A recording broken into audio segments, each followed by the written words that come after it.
Welcome to the second episode of the Mol Belgie South Africa recaps from Reality TV Warriors. My name is Michael Harmstone, and joining me as always is a Canadian who would never apologise for saying bad things about you on TV, Logan Saunders. Good afternoon. And this is a very special podcast because it's the first podcast from my brand new laptop. It is. We're trying not to date these episodes, but as with the Argentina season, that's not going to happen. It's Logan's first one with his brand new laptop, and in a couple of weeks when we record the Vidum first episode, I'm going to be asking whether Logan's got a new laptop or not. So, spoilers for a couple of months ago, guys. I'll warn you now. I can have this podcast recording and Facebook Messenger open, and I have Paint open, and I have WordPad open too. It's almost like Logan has been brought kicking and screaming into the 20th century. 20th century? Not even 21st? I thought you were going to say into 2020. Oh no, that's far too advanced for Canada. You've been dragged kicking and screaming into the late 1990s. It was great, like when I was figuring out what laptop to buy, because I realized I can also write it off for tax purposes since this is used for work. So I'm like, well, I use this all the time for teaching. And before, like for teaching, even though it's just a class through a video cam and with PowerPoint, I would still have to restart my old laptop like once every, about halfway through my shift, I would have to restart it just so I didn't have lag anymore. And eventually the laptop, I guess my hard drive was fried. Somebody thought they could get it fixed in half an hour, and they spent about 5 hours on it, and they said, as soon as you turn your old laptop on, just put the data onto flash drives or onto an external hard drive. Only use it for that because I don't know how much time it has left on it. And I said this to you a couple of weeks ago when I watched the second episode of this season we're actually talking about. I had forgotten how good episode 2 is. I didn't forget. I knew like episodes 2 and 3 were really good. Yeah, I think this is I worked out there is at least one good challenge in each of episodes 2, 3, 4, 5, 6, and 7, I think. It's a murderer's row of episodes coming from right now, beginning with this one, which has 3 challenges, 3 of which are all, I would say, at least A-grade challenges. They're amazing. And I would say 2 and 3, I think pretty much all have perfect challenges, if I'm not mistaken. Well, 3's got the stupid inflatable blob challenge, which I'm going to mock mercilessly when we do that episode. I guess they need one heights-related challenge. Yeah, I would agree other than that, because that blob challenge is really, really, really stupid, but it is also brilliant in the fact that it gives us a setup of one of the greatest challenges in reality TV history. I would say, too, that you don't have, unlike Argentina, where I think Argentina had a lot more challenges that were just sort of meh. Yeah. Like, for instance, when they had the exchange your position on the 2 inflatable rafts, how they edited it down to 2, what was it? What did we time it to? 1 minute and 40 seconds? 1 minute 47, I think it was. Yeah, 1 minute 47. And these Belgian Mole episodes are not short. These are, I think, the longest episodes. They're even longer than Australian Survivor episodes. Yeah, this one was 1 hour and 14 minus ads, or without the ads in there. Yeah, 1 hour and 14, and I think Australian Survivor, its longest, clocks in at about 70 minutes on average, so not that much of a difference, but that's still an extra 4 minutes. Yeah, it's like I said last week, this season, unlike Argentina, which was a lot about the people and then the challenges as a side thing, this season is much more about the challenges and then the people as a side thing. You don't get any huge characters in the same way that you get Cathy and Jill and Hannah and Mark in his sleeping bag and pretty much everyone in that cast. You don't get any big characters like them, but you get big characters in a different way, like Bertrand, the fucking idiot. I think you probably get the record for the longest cut for individual challenges this season. I think the Lion Cage challenge goes on for quite a while this episode. Yeah, I obviously don't have the timings to hand, but the Lion Cage challenge is probably half an hour at least, and it's a really good challenge. I was going to say, too, at least half an hour. Because Shosholoza, even though it is the iconic challenge of the episode, and our first A+ challenge of the season, of which there are quite a few in this season, Shosholoza doesn't go on as long as you think it does. Shosholoza is probably total about 10 minutes, if that. Yeah, if you include all the footage of them warming up and the decisions by the jury, I think it's 10 minutes, around 10 minutes too. Yeah, even though it's a brilliant challenge, it goes on for far less time than you think it does watching the episode, as opposed to the Lion Cage challenge, which goes on far longer than you remember it going on for, but it doesn't feel padded.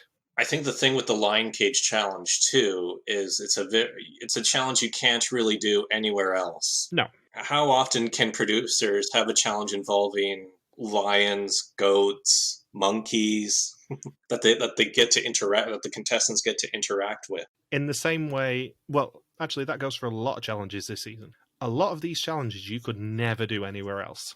I'm particularly thinking of the ostrich maze.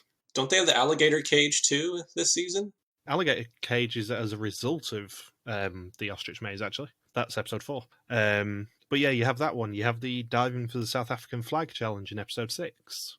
A lot of these really big, iconic challenges you could never do anywhere else in South Africa. And in the same way that we talk a lot about how the location itself is another character in the best seasons of a lot of the shows we cover, but especially Mole, South Africa is a massive participant in this season, and that's kind of what makes it such a good season. I agree. And then, of course, yeah, as I said, the scenery is just absolutely stunning this episode. You can't get a bad shot when you have Table Mountain in the background. And the best thing for us is the fact that this is the first episode where we pretty much go, yep, know exactly where that is, for a lot of these challenges. I think what was the first location's the aquarium. Like, that's where the sightseeing bus frequently picks up people. That's where you go to. That's the waterfront where all the tourists go. Let's get to that in a minute. Previously, 11 strangers were driven to a hangar in the middle of the night and given a temptation test. If no one pushed a button in their cars, everyone could board the plane in front of them. However, 6 people did, which meant that Hans was left behind. In South Africa, the remaining 10 ran to commemorate Nelson Mandela before splitting into daredevils and scaredy cats and falling backwards off a building. At the first execution, a terrified Jessica was the first to get sent home, before Gilles greeted Hans, who was waiting outside. And we begin with a recap of last week's episode, but this time through the eyes of Hans. When he left the hangar, Gilles came on Hans' screen and said he'd have a second chance, and to just wait it out. And we begin the episode proper on day 4 in Cape Town, and Gilles reintroduces us to everyone. Now, the reason I rushed through all of that is because I've got a couple of questions to ask you in a minute. I was going to say, it would be even better recap if it's like Hans coming in and then Jessica just sulking on her way out. Just a complete dichotomy there of a guy very eager to get back in the game. And then on the flip side, the most crushed contestant I think I've ever seen eliminated on our reality show. It would have been even funnier if Hans pulled up in the car, he got out, opened the door for Jessica, she left, and then he just walks in. This is for you. He slammed the door and just went, bye bitch, and then just walks in. He taps the top of the car like a taxi. Yeah. She's got to go. No red button to save you. Now, this may surprise people given how much I've already talked about how much I love this episode. Do you think that the Hans twist is a good one? And also, do you think that the Hans twist is a fair one? Yeah, those are two very different questions. Well, I'll start with the one that's easy to answer first. Is it a fair twist? No, it's not a fair twist. He gets to bypass an elimination. Not just that, the entire challenge that is revolving around Hans coming back is so unbelievably rigged for him to win.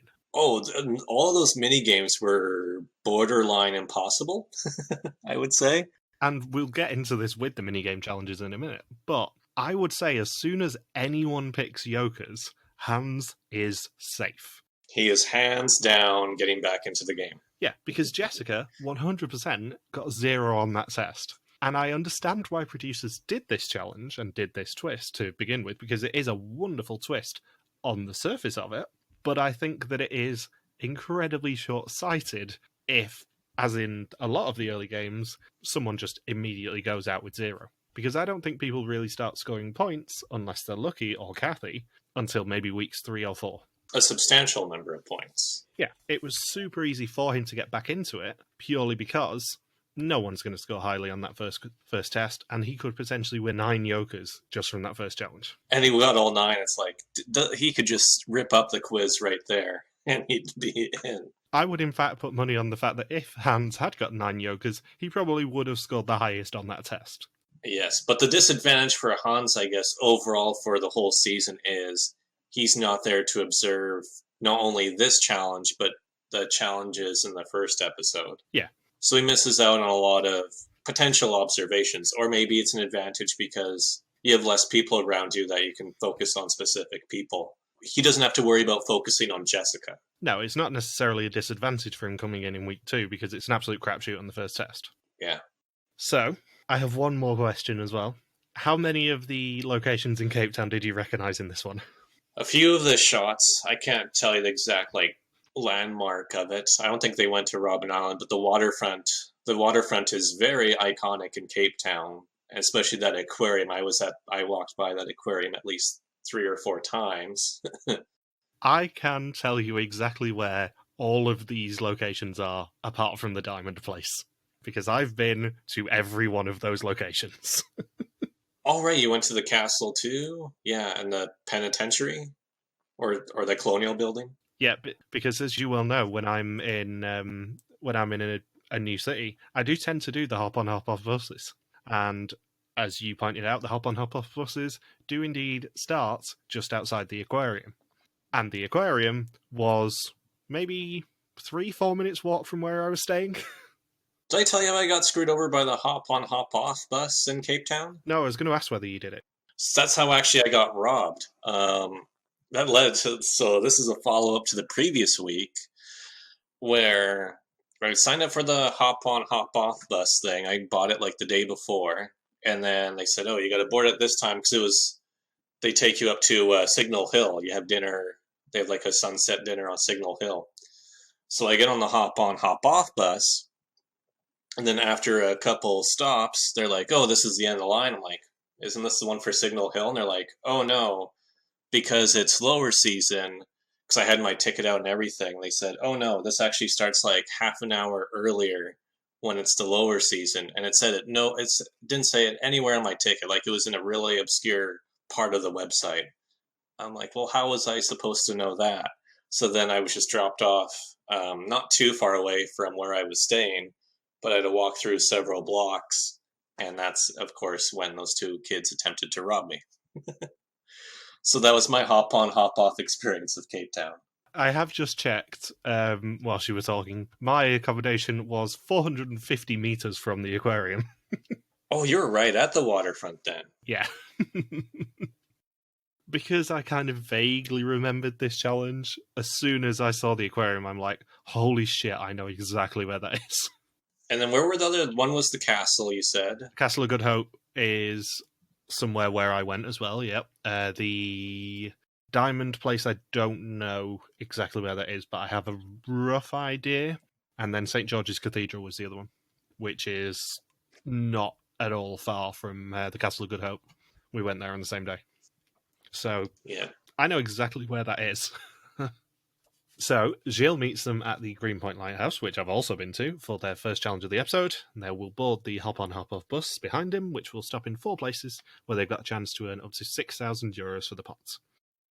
And as with every hop-on, hop-off bus going in the world, they do play local music before the guide starts talking, and they pick a very interesting song called Socialoza before Gilles, as their guide, starts speaking.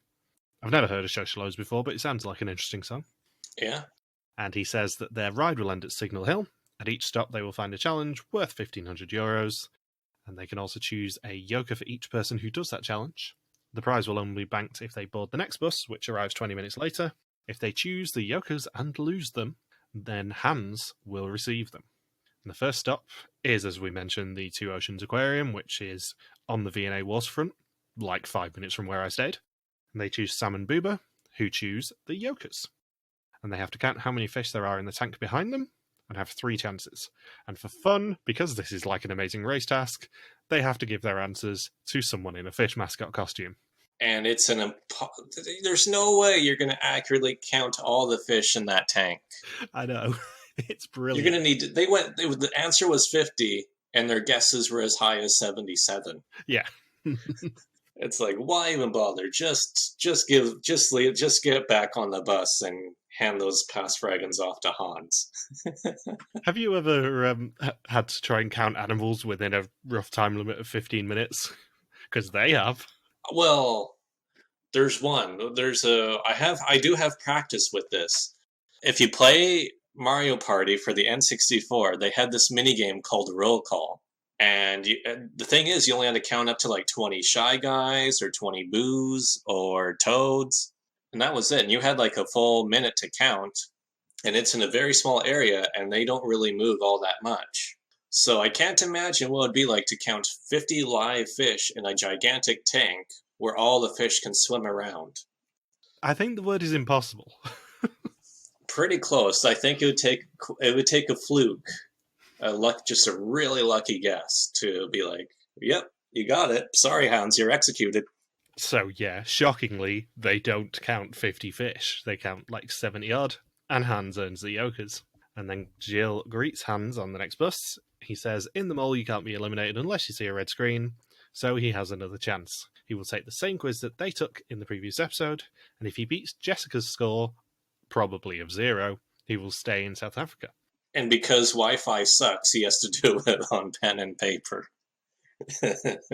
And to make life easy for him, Jill actually gives him the questions. And the bios. He gets short bios on everybody. It's an open book mole test. Well, yeah, the bios are in the mole book, as we found out last week. But other than that, he actually gets the list of questions to try and work out what his answers are going to be. And knowing as we do that Jess went home on time, all he literally has to do is take that test faster than her. And that's something I've just realised. Well, he's on top of the bus, so maybe one of the papers flew away and he has to run back to grab the paper. That's where he would lose time. He gets the questions beforehand, and then he takes the test at Signal Hill. He takes it on the computer after getting the Jokers. Oh, he didn't take it till all the way then. No, he gets the questions in paper form on the bus. Presumably, if anyone actually completes their mini challenge, you can then ask them the questions to try and work out what everyone's answers are going to be. But all he literally needs to do, assuming that Jess got 0, is beat her time to win, which is very doable if you have all of the questions. And that's only if Sam and Booba count 50 fish, Davy, Elaine, and Marzena are able to figure out the mystery, and Robin and Jolene can correctly rank diamonds from most expensive to least expensive in a group of 5. They have to get all 5 in order. And then Bertrand having to complete a task. I know I said this too early, but I can't wait to talk about that bell ringing task. It's one of my faves. It is the most lopsided challenge in the history of Belgian Mole. Producers had a very, very desired outcome for this. Yeah. So the second challenge is for 3 people at the Castle of Good Hope, and they choose Davy, Eileen, and Marcena. Have you been to the Castle of Good Hope? Nope. I have been to the Castle of Good Hope. I have also been in that room of the Castle of Good Hope, because it's on the Soar. And interestingly, it is a normal stop on the city sightseeing bus route, but was actually closed when I was there in September. Oh. And they choose the money, and they have to find John Pearson's ship name by looking at the carvings on the doors in that room to earn their money. And given that there are 7 or 8 doors, it's probably the one... I'd say there's 2 doable mini challenges in this. It's one of the doable mini challenges, I would say. Well, they do finish it, but they miss the bus by about 5-10 seconds? 22 seconds to go when they correctly guess it's Swallow of London. But the interesting thing is, the challenge here is getting out of the Castle of Good Hope, because it is very difficult to get out of there at speed. And I mean really difficult. So to do it 5 to 10 seconds late is actually quite impressive, because it is not easy to find your way out of the Castle of Good Hope. If Hans were to do it, he would have been provided a whole schematic and a map to do beforehand. Yeah, obviously. And it's actually Eileen who spots Swallow of London, but her and Davy get into an argument about who actually said Swallow of London. And I don't know why this is an actual argument, because we see on TV that it was Eileen. Maybe one of them just wanted to draw a suspicion and be like, no, I solved it. I did it. Also, Interestingly, I've just looked at my pictures from Cape Town. Like 6 photos before the Castle Good Hope ones was the Greenpoint Lighthouse ones. This was your episode. Yeah, and like 10 after that is the Museum of National History, which we'll see next week.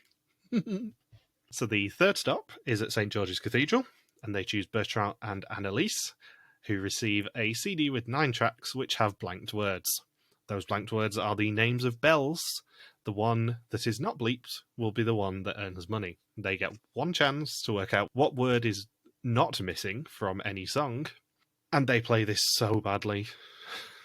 Like, I know I said this to you earlier, but oh my god, Bertrand doing this challenge is beyond frustrating. Does he know any pop lyrics? Reach out for good hope, he says at one point, as a lyric of an actual pop music song. Reach out for the Cape of Good Hope.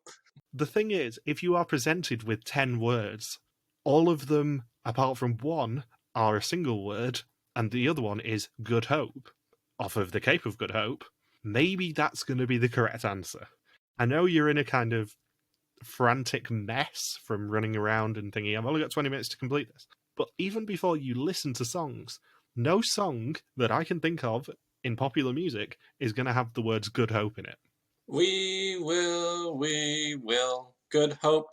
Good hope. Logically, you look at good hope and go, that's probably going to be the one I need to ring. And if you're desperate at the end with 3 minutes to go, as they are, and you ring a bell, you ring the good hope bell. South Good Hope, born and raised, where I used to spend most of my days. The best thing about this challenge for me is the fact that because they're so well bleeped, it sounds like they're swearing in a church, which is hilarious every time because I'm a 6-year-old child. And Annalise is the religion teacher. Exactly. You have a religion teacher and someone who's arguably religious in Bertrand in the Anglican Cathedral of South Africa, which is St. George's Cathedral, in a side room listening to potentially sweary songs. It's just comedy gold. Well, you could just start a sentence with Bertrand and it be comedy gold.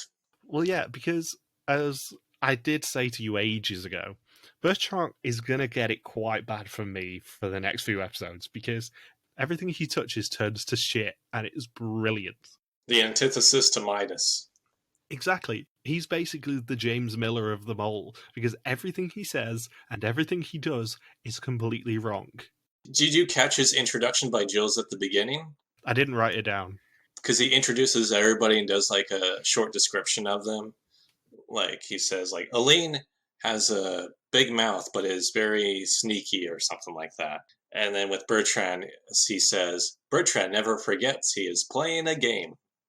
He's the gamer of the bunch. He's the one that's really calculating and with it. He's playing hardcore. I would be genuinely interested to find out whether Bertrand was actually playing a game during this season or whether he really is that dumb. I think things just did not pan out. Sometimes when you go on reality shows or these competitions, sometimes you're just not in the best headspace and everything is working against you. There's a lot of pressure too. Yeah, he's a brilliant character, don't get me wrong, but he is so wrong at every opportunity that it's glorious television every time he's on the screen. It's not like Argentina where we can say, like, the first 4 episodes really belong to Cathy, but every time Bertrand is on the screen, I am watching Bertrand to see how he's going to mess something up in this rewatch. It's brilliant. And we're not even into the Lion Cage challenge yet, where he has a lot of interesting moments there. There's a brilliant bit of unintentional comedy in episode 3 as well that I really want to see whether you pick up on like I do, because it feeds into episode 4, which is brilliant. And then there's also one thing in retrospect for Bertrand that you don't get to fully appreciate on your initial watch, but on a rewatch is about 10 times funnier now. Yeah, but we will get to that in a bit. So the last challenge is at a diamond cutter in Cape Town for Jolene and Robin. They have to rank 5 diamonds from cheapest to most expensive. The cheapest is worth about €1,500, and the most expensive is worth about 80 grand. And the best bit about this is they have to do it with like 2 minutes of tuition, because they have to get back to the next bus in 20 minutes. There's so much, like it's 5 times 4 times 3 times 2 times 1 for the number of combinations. It's 5 factorial. Yeah, it's 120. They got a 1 in 120 chance of getting it correct by just guessing. Yeah, because they're not going to be like, I mean, I don't know much about Robin and Yolene, but I don't think they can just look at diamonds and be like, oh, this is definitely worth 80,000. Oh, this is definitely worth 1,500. I don't think you can really tell. It's even better when you consider that they deliberately set up this challenge so it tricks people. Whenever you see a rank these in terms of cheapest to most expensive, you can guarantee there will be a trick in at least one of them. I think they should have just picked 5 random ones on the spot to show how pointless of a challenge it was. It's like, why waste your time and energy and focus? Just be like, this is as good a guess as any. It does say all that the diamond one was the only one of these 4 that I couldn't remember because it is slightly forgettable. Well, because you know they're going to lose. It just goes back to what we were saying earlier, that this challenge is just so rigged for Hans to come back. And I don't have a problem with that. I think it's hilarious that it was rigged for Hans to come back, but it's just everything is against the contestants for this one. Far more than a lot of other challenges of this season.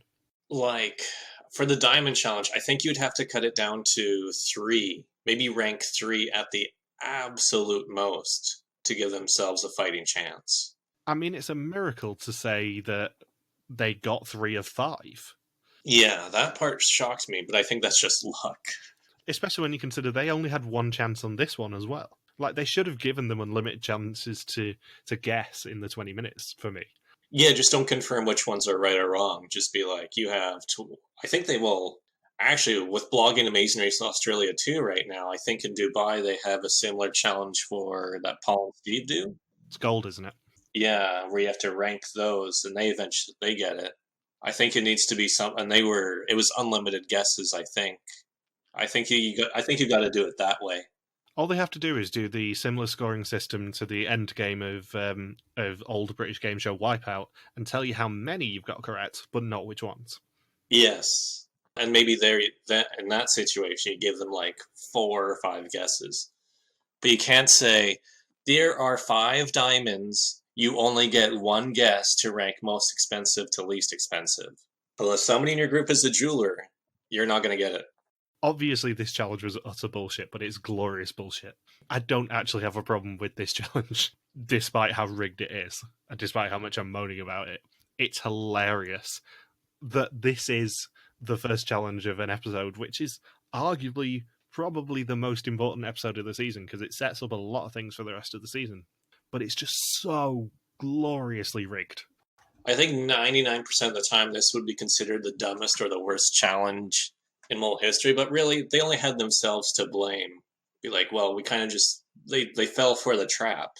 On any other season, this would be considered a terrible challenge because of how blatantly rigged it is for them to not earn much. But on this season, it works. And that's something I'm probably going to say a few times during this season, is the fact that this season is so brilliant overall, and so brilliantly South African, and it uses the location so wonderfully and uses the people so wonderfully, that it just works. And any other version of this show and any other season of this show probably wouldn't work as well. And then Hans gets back in the game. Who would have thought? But first we have the wonderfully awkward moment of Gilles greeting him at Signal Hill with a nice spread and no company, and revealing the Passfragen twist to him. And then everyone coming in and greeting Hans for the first time and apologising for what they've said about him on TV already. Sorry, I didn't mean to say fuck you, Hans. We love you, Hans. But seriously, if you get back in the game, fuck you. Even the normally lovely Sam apologises, but already saying bad things about him on TV. I'm sorry about what I said about you and your mother. And Marcena, who even last week, because of how she treated Hans before, lies and says she's super happy he's there, enforcing her reputation from last week as being a bit of a bitch. It's like, don't worry, Hans, that's all in the past, but seriously, that screen better be goddamn hot for Dama red. And something that you probably do forget until you rewatch this episode is the fact that Sam and Booba obviously pick Passfragen, because you probably would if you were like 19 and 24, I think Sam is. But also, so do Annalise and Bertrand. I think because there was so much uncertainty after the first quiz, I don't think anybody was on the mole's trail yet. No, but the glorious thing is, you don't expect it from Annalise to take the calculated option and the gamble here. because they know the twist. They know that Hans will get those Passfragen if they don't. Bertrand, you do expect it from, because he's a dope. Annalise, you don't. And it's a rare bit of a calculating move from Annalise. Every religious teacher I know loves to gamble. It's just a very interesting move from her, because you really don't expect it, from her archetype at least. Shows you how competitive she is and, well, why she does as well as she does this season. Yeah. So, Hans ends up with 4 Passfragen, which is essentially enough to make him qualify even before he's taken the test. And while he does take the test, the rest of the group argue over the stupid situation that they've put themselves in. They're all to blame. That's the thing, as rigged as this first challenge is, they could have stopped him getting Passfragen if they'd all just gone for money. And we would have had Booba last another episode, possibly. Yeah, potentially. We don't know who went home first out of him and Jolene, really, do we? But do we find out in the finale who had the worst score? No, I don't think so. They're still listed on Wiki as both being the second and third losers. Mm-hmm. So, Hans does, of course, get himself a green screen and ensures his survival in the group. Let's see, with 9 Passfragen, Hans, do you get in? Green screen! Wow! You got 9 out of 20 questions right and possibly a few more. He only gets 4. Don't exaggerate. Be funny if he went straight ticket on somebody and had a perfect score. or if he's like, man, I must be on the right track then if I got a green screen. See, I don't think him having that many Passfragen is a big advantage for him because he still knows nothing about who the mole is. That's the problem. Like, I've said this in previous seasons. If you have loads of Jokers or Passfragen or whatever you call it in your version, it's not as big an advantage for you because you don't get the knowledge of knowing you weren't necessarily wrong. I just wish Hans would have just ran away with it if he went straight ticket on somebody, got a green screen, and just be so presumptuous about who the mole must be. I would also love it if Jessica was still on the quiz. Just on the off chance that she was going to get an episode 3 return. Yeah, they're all at Signal Hill having dinner, and you just see Jessica pose in the background, the same way Hans did. I would just love that recurring twist of one person goes home each episode and comes back, and then 2 people go home each episode as a result of that one person coming back. And then next round it's like, okay guys, for this Lion Cage challenge, you're actually going to have only 20 minutes to do this. If you choose to do it for the Passfragen, I mean, if you lose this, it goes to Hans, but you get Passfragen if you do this. Oh yeah, sure, let's do the Passfragen. And then Sam blows up again at dinner. How did we do this for the 4th week in a row, guys? Why do we have a 4th double boot? Or even better, if every single Passfragen that's given out this season, if it isn't one, it goes to Hans. Yeah, just rig it for it properly. Every exemption too. If you don't get the exemption, it just goes to Hans. Oh, fuck Hans. Sorry, Hans. Hans, I apologize for what is going to be aired on TV. But seriously, screw you, man. Screw you, Hans. And the other interesting thing that I have just spotted is the fact that we have no recollection of Day 5 in this episode. They do not indicate anything happened on Day 5. They're in Hoot Bay? Is that just past Cousins Bay? That was on Day 6. Oh. They all wake up on Day 6 in Oat Bay. But there's nothing from Day 5, which is really interesting. Is that just past Cousins Bay? I think so. It looks like it. It looks like Cousins Bay in the background to me. Cousins Bay is nice. I liked Cousins Bay. A lot of that area is very nice. It's just past Camps Bay. Oh, Camps Bay. We'll get to Camps Bay next week. So they all wake up in Oat Bay on Day 6, where Gilles greets them at breakfast looking for the 3 most in-tune people. And they choose Aline, Annalise, and Sam for the iconic challenge that is coming, and the other 7 get to go and have a wilder challenge. And I will say that this pair of challenges is one of my favourites in Mole history, because Annalise, Aline, and Sam head to a church and have to sing with the gospel choir with only 3 hours to prepare, and learn South Africa's unofficial national anthem, Shosholoza. I thought it was Waka Waka. Waka Waka, hey, hey. Doesn't Waka Waka play later in the episode? Am I having a fever dream? I think it does. Or does it play on the bus? It's definitely in this episode somewhere. It's remixed in. It's remixed with Shosha Waka. Because for my money, that is one of the worst World Cup songs ever. And then Shakira gets to do another World Cup song at the very next World Cup. Yeah, Waka Waka This Time for Africa is a genuinely terrible song. But still very popular. Inexplicably, yes. And there is a brilliant cut between Eileen trying to sing and the other 7 singing Bohemian Rhapsody in the car. And they are introduced to the rest of the choir, and Sam is, of course, the favourite of the South African ladies when the director tells them that he's single. And for their challenge, they must blend in with the choir. Each of them will be worth an amount between 500 and 1,500 euros. 2 blindfolded experts will walk past the choir and must identify who the imposters are. If neither of them spot a Belgian, their value is added to the pot. If one of them spots a Belgian, they are worth nothing. And if both of them spot a Belgian, their value is taken from the pot. And the other 7 head to an animal facility on the outskirts of Table Mountain National Park. Marcena asks who's scared of spiders and snakes, and Booba, Bertrand, and Davy all say they are, and reinforcing her reputation as being a bit of a bitch, she calls them pussies. Oh no, we don't like pussies either. We're afraid of pussies too. Imagine if they said that in the episode. Well, from what I've heard from you, Davy doesn't. I'm going to try and not do too many Davy jokes, honest. And the best thing about this is probably the first season where the editors really have a lot of fun with these people, because they cut immediately from her saying that they're pussies to her being blindfolded and being scared by the existence of goats.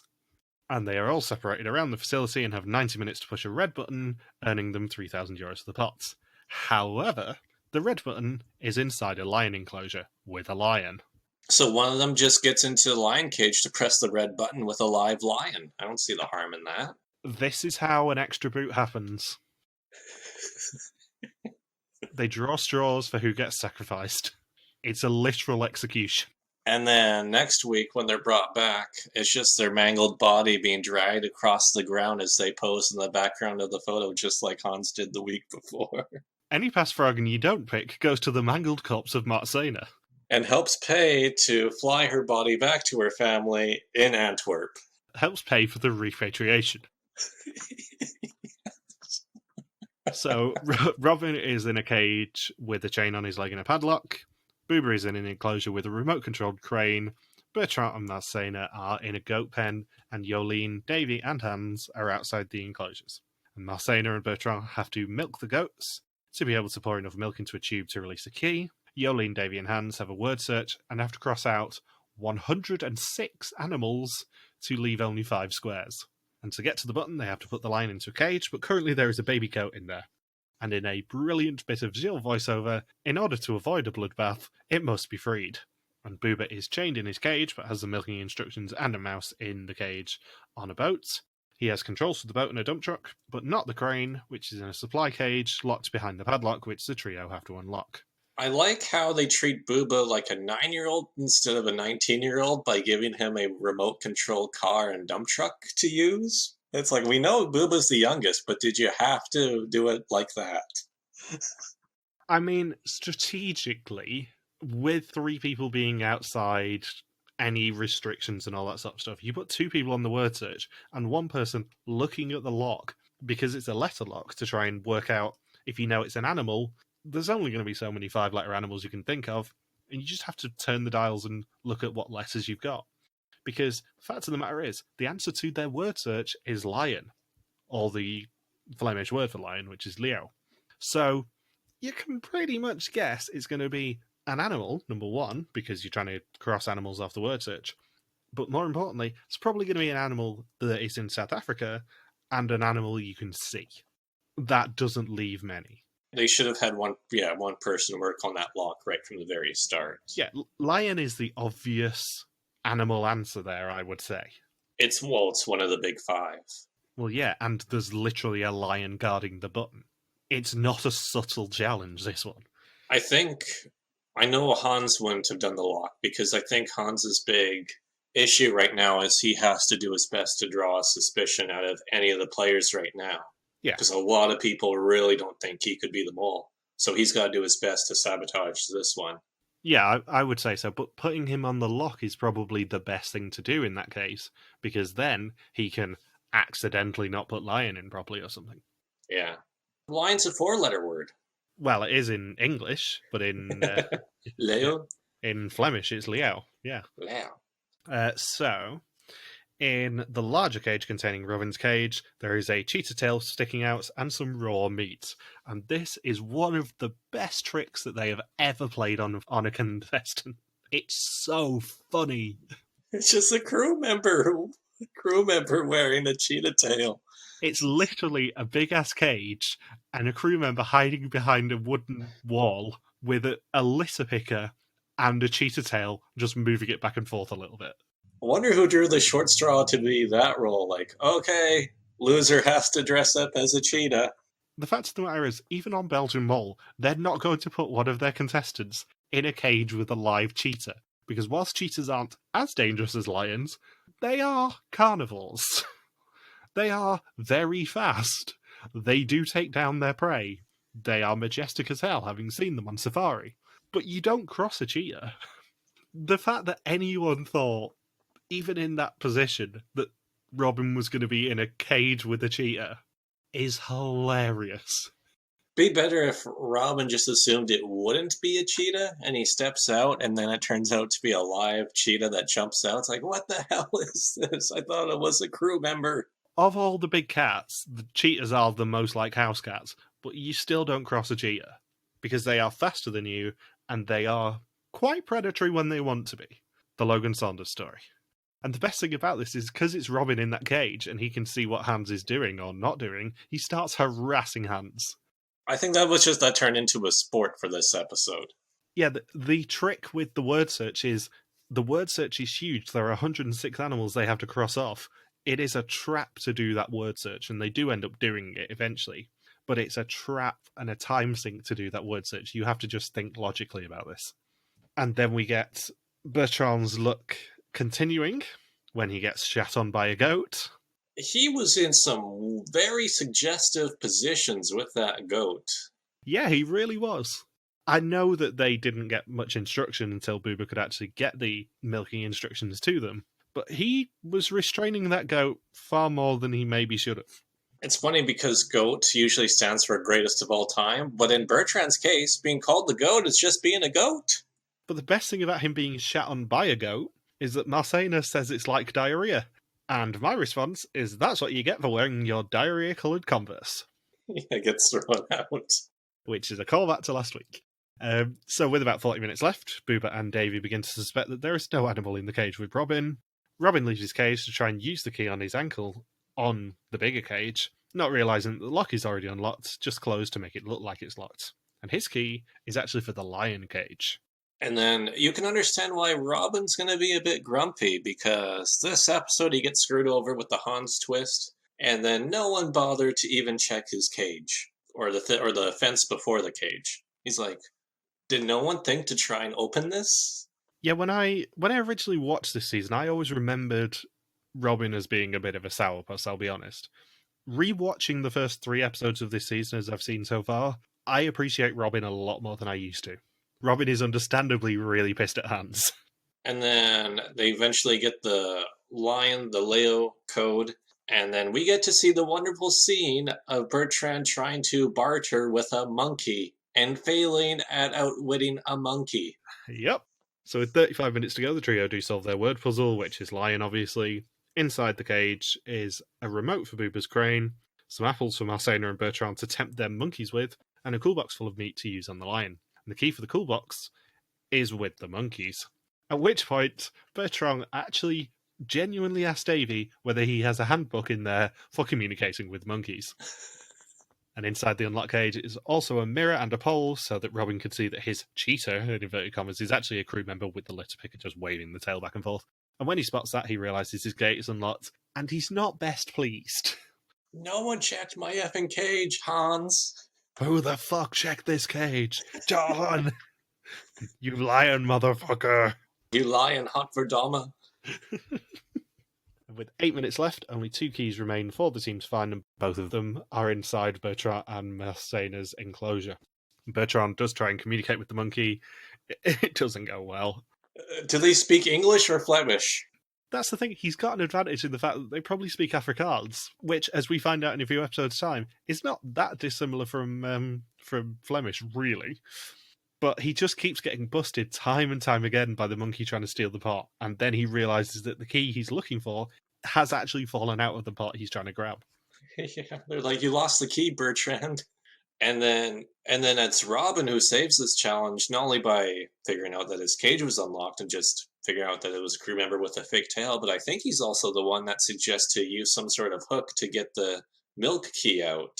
Yeah, with 5 minutes left, Yolene found fish hooks in the unlocked cage that the trio got, and Robin correctly suggests that they can just use it to hook the key out, because, yet again, milking the goats is a trap and is a time sink.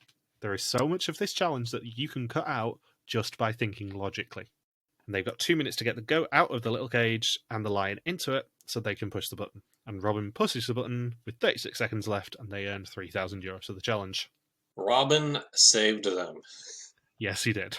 So, and the fact that it was that close too, just 36 seconds, otherwise they fail yet another challenge this episode. Yeah.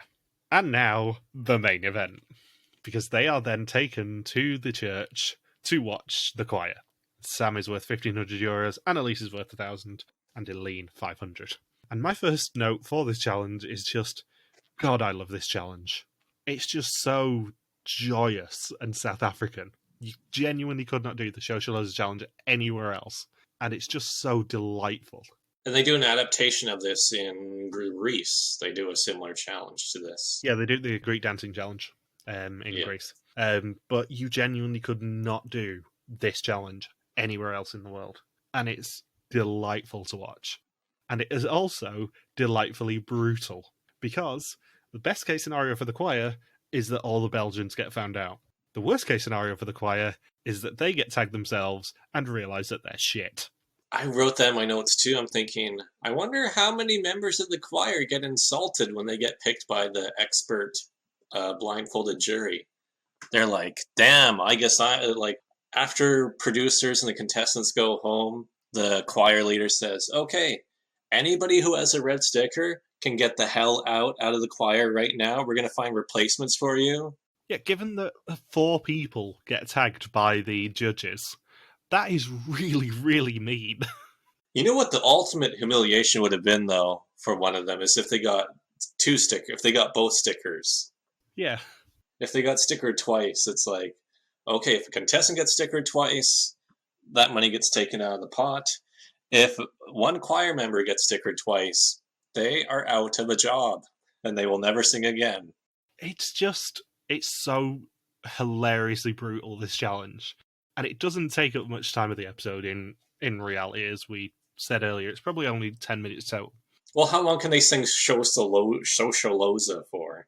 That's the thing. It's a short challenge. It's a really clever challenge. But also, it's really, really culturally cool. We talked in the Vietnam season about how cool the staying over at the Vietnamese temple and learning Vovinam thing was. This is another one of those challenges that is a life-affirming experience for the 3 people involved in it, I would say. And the 7 people who are in the audience, and of course, Papa Bear, Gilles da Costa. It's such a cool experience for them to even get the chance to be in that South African church and see the South African choir singing Socialoza. Never mind the 3 people being a part of it. And just how much the suspense. There's a lot of suspense. That's very easy to edit on screen because it's just a blindfolded jury member who slowly goes by each person and stops. And then whenever they're stopped on the contestant, you're like, please move forward, don't sticker me. No, Annalise, no. It's the first challenge where I can hands down say that you can really tell that this production team are on fire now, where they just get this show so brilliantly. And I know we said this to Gilles when we talked to him at the end of Mexico, but South Africa is the first real example of, oh wow, they are doing this show and they are doing it so well. And then I don't know if you can hear it, Michael, but when Annalise and Elaine both get stickered, the contestants, when they're sitting in the pews there, each time they say, "Damn it, Hans." In the same way that Cathy was just the excuse in Argentina, it's just become Hans as the excuse in South Africa. Yeah. Oh, damn it, Hans. Why did you tell them? You can just hear Hans at the back coughing whenever Yeah. he gets to one of the Belgians. Like Taekwon Wittek. Yeah, just being the Taekwon Wittek of South Africa. I'm the one person outside of England who will know that reference. Weirdly, they did announce a couple of days ago that the next series of Millionaires is going to have another £1 million winner. Oh. Is it Taekwon Wittek? No, he was on it and won £1,000, I think. Not long before Major Charles Ingram did. What they should do is invite Major Charles Ingram back and see how well he would do just on his own. Oh, he's still super bitter. It's brilliant. There was a documentary about it at Easter about the coughing scandal, and he is still very bitter, even 20 years later. He thinks he should get the £1 million? Yeah, he said he did nothing wrong. He still professes his innocence. Really? Yeah, even though literally anyone who saw the episode, me included, thinks that he cheated. Not thinks. I think there is proof beyond reasonable doubt after about the 70th well-timed cough that he cheated. Especially the Craig David question. I think as soon as the Craig David question happens, there's no denying that he cheated. I love how much you know about this. Yeah, there was a documentary on over Easter called Quiz, which was really interesting, and it's adapted from a stage show where the first half of it is basically this is how he did it, and the second half of it is, well, maybe he didn't. When people watch the stage show, apparently they poll them at the halfway point, and everyone thinks that he's guilty, and then afterwards, everyone thinks that he's not. And I watched all 3 episodes because it's done in the exact same format, and I went, no, he's still guilty. He 100% is guilty, because there is no way that anyone in that studio could not have seen that he was cheating. He was not subtle. It was pretty blatant. And having been on a couple of TV quiz shows, I know that these people do not miss this shit. He defo cheated. Anyway, back to Socioloza. Back to something that happened 17 years later. So Annalise gets tagged by the first juror almost immediately, meaning that she's worth nothing. No, she's worth nothing. She's worthless. Yeah, she's just a worthless part of this challenge. But then she escapes the second juror, meaning that they don't lose €1,000 from the pot. And Sam also escapes the second juror, banking his €1,500. Eileen, however, is tagged, meaning that they earn €1,500 of a possible $3,000 for the challenge, $4,500 of $12,000 for the episode, and $12,500 of a possible $27,000 for the season so far. They're doing pretty good. They are. That'll change. And after the challenge, they have a traditional South African braai to celebrate. But of course, party pooper Papa Bear announces that the price of Hans is a double elimination that evening. I also wrote down my notes. Yep, looks like a pretty authentic braai barbecue. They're really going all in on the South African culture. They really are, because we were there for Heritage Day last year as well, and they put on a braai at our hotel, and it was awesome. I think like every accommodation does that at least once a week. So that's kind of synonymous with South Africa. You go to South Africa, you stay somewhere, your guests are expecting a braai. Yeah, they really pushed the boat out for Heritage Day last September. It was awesome. And then depending where you go, you just add BE onto that to give them a bribe. So it's now time for the test. 20 questions on the identity and actions of the mole. The 2 people who know least will go home, except for the mole who can never go home. Booba says that he doesn't know anymore. Malsaina says Davy was suspicious at the Castle of Good Hope, trying to claim Eileen's answer. Davy says Eileen went the wrong way in the castle, losing them time. Eileen says Annalise was suspicious, wanting to go for the high amount in the Socioloza challenge. Annalise says it was suspicious that Bertrand didn't know the music from the radio station Studio Brussels. Bertrand says that if Hans advances, he's a prime suspect because he has no information. Hans says he's focusing on a couple of people as he has nothing to go on. Robin says that people said they wouldn't help Hans before he joined, but that changed when Passfragen were involved. Jolene says Boober is very young but could be the mole still. He hasn't done anything necessarily suspicious except for choosing the Passfragen. Boober says that Robin was stuck in the cage and it is suspicious that no one noticed he was unlocked. And Gilles says that it's a tough night tonight as 2 people who were on the wrong path are going home. And then Hans gets a green screen before Jolene is the first red.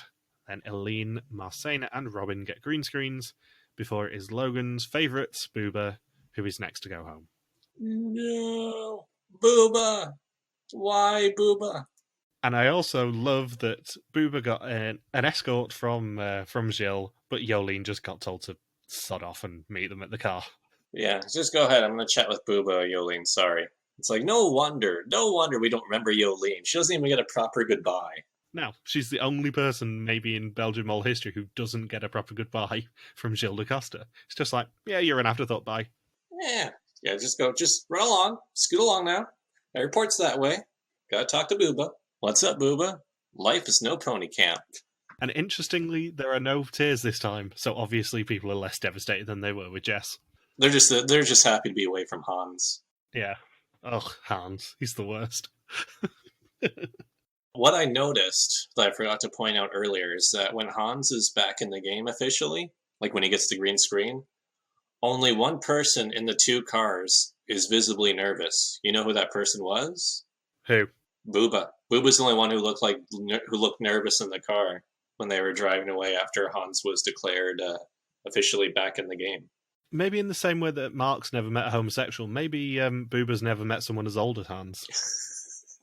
Yeah, he's just so troubled. How do I talk to people that are 3 times my age? He completely ignores the fact that Annalise is even older, but he's like, Hans, I just don't know how to speak to you. I've never met anyone like you before. Yeah, and those glasses. I've never met a teacher before. Annalise is a teacher. That's the joke. What do I talk about with them? I can't talk about cell phones. He's not going to know what that is. I mean, despite being a student, I've never met a professor before. What even is a professor? Or when Hans is taking the quiz, there's like 3 or 4 producers and the contestants like, no, you track the mouse that way. No, you don't click the screen, Hans. You don't click the screen. You click those buttons. Click one of those. Don't forget your reading glasses, Hans. Don't click the button that's like a 3/4 circle with a line sticking out. No! Now we have to boot it up again and redo the quiz. What are you doing, Hans? Hans is even sabotaging the quiz now. You're even doing this slower than Jessica did. I didn't think that was physically possible.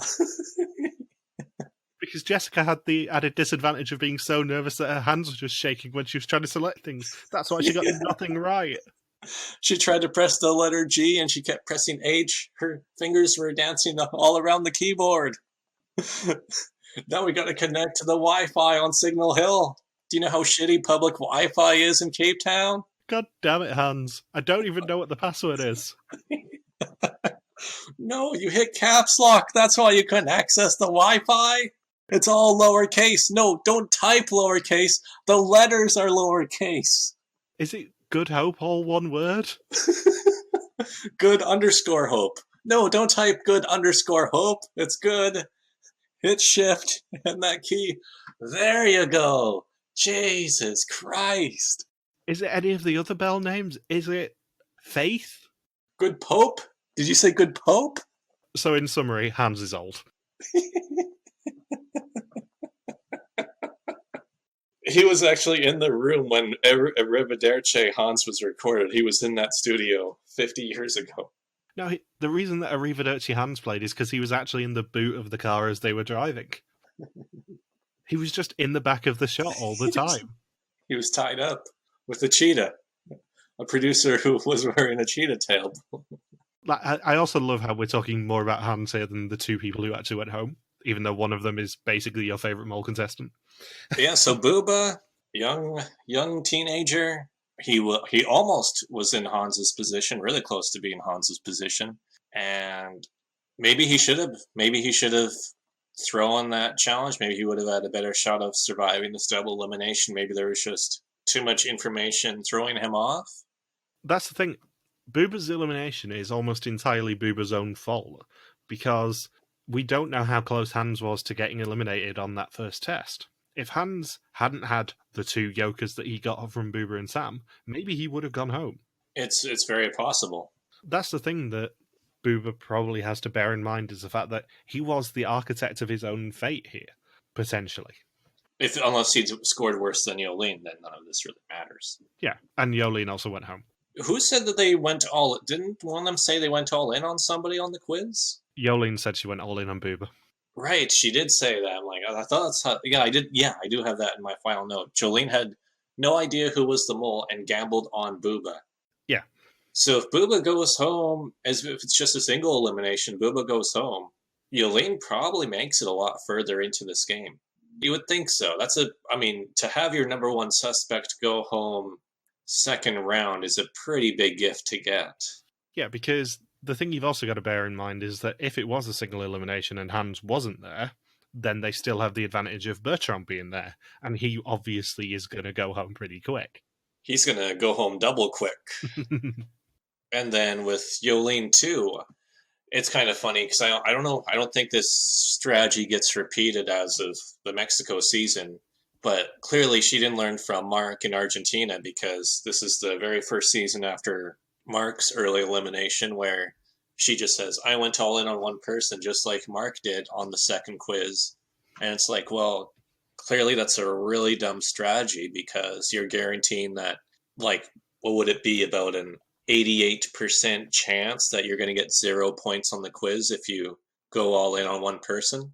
Except like maybe male or female, you might get 1 point, but you're really just reducing your odds of maybe a maximum score of 1 or 2 points if you go all in on one person. And it's an 88% chance of being executed if you do it that way, especially when there's still 10 left and they knew there was going to be 8 people left. Like, that's, even at 8, it's a lot more understandable. Okay, now you're going to go, it's still way too early to go all in on one person, but it's a bit more understandable then. But when there's still 10 left and 9 other suspects, it's like, okay, because you did that, you now have an 88% chance of going home. That's what you're doing. So, next week, I am so looking forward to this next week preview. Next week, the iconic run continues as a forgettable inflatable challenge is then followed by my 3 favourite words that I ever get to say in a podcast, and believe me, I've said them a lot. Drunk museum heist. Drunk museum heist. Drunk museum heist. Ah! And then the execution is a bit of a trick execution. It has a really, really fun storyline. Unfortunately, you don't know how fun the storyline is until the season is over, which makes these next 2 episodes very rewatchable. However, I think we're probably going to talk about it in episode 4. Yes. Knowing what we know. But yeah, the 3 words that I think I've probably said more than any other thing about the mole is finally next episode. Drunk museum heist. Well, how else are you going to celebrate Jill's birthday? Oh god, it's so good. It's the absolute best. I have rewatched episode 3, as I've mentioned a few times, and it is the pinnacle of unintentional comedy for any challenge in any show ever. It's brilliant. And that's all I need to say about that challenge. I've said so much about it over the past 6.5 years of podcasts. Ever since we mentioned the mole, I've said so much about Drunken Museum Heist. It was one of the first things that I asked Gilles when we spoke to him was, how the hell did you come up with the Drunken Museum Heist and the Ostrich Maze challenge? And we finally get to talk about it. So have you got anything else you want to say about episode 2?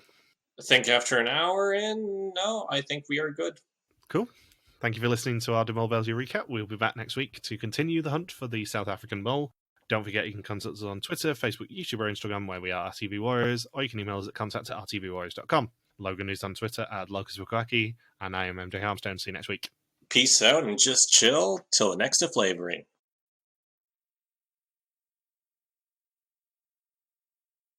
And now we get to talk about what the mole did this episode? Yes, so we will now talk about what the mole did. So, the 2 main things that I can remember she did was she talked up her singing abilities to try and get the 1500 value, and then she was going to deliberately sing badly and try and get 1500 taken out of the pot, but that backfired because Annalise snatched it off her, essentially.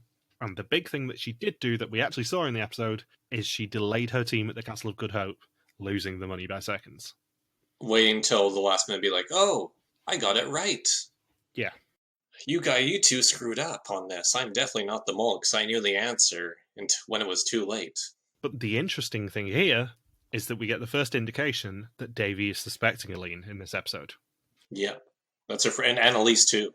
Yet Davy pretty much goes straight ticket on Aline from next week, I seem to remember. He goes on her really, really fast. But this week is when he starts suspecting her. In the same way that Cathy suspected Jill in episode 2, Davy starts suspecting Elaine in episode 2. And Annalise, I think, doesn't she suspect Elaine after the Shoshiloza challenge? Well, Annalise's quote this week is that it was suspicious that Bertrand didn't know the music from Studio Brussels. We don't get any indication that she is suspecting Elaine from this week, even though she probably is. But we definitely do from Davy. Just with how aggressive she's like, Elaine, you are not worth 1,500 euros. Yeah, she didn't play that particularly wonderfully, I'll be honest.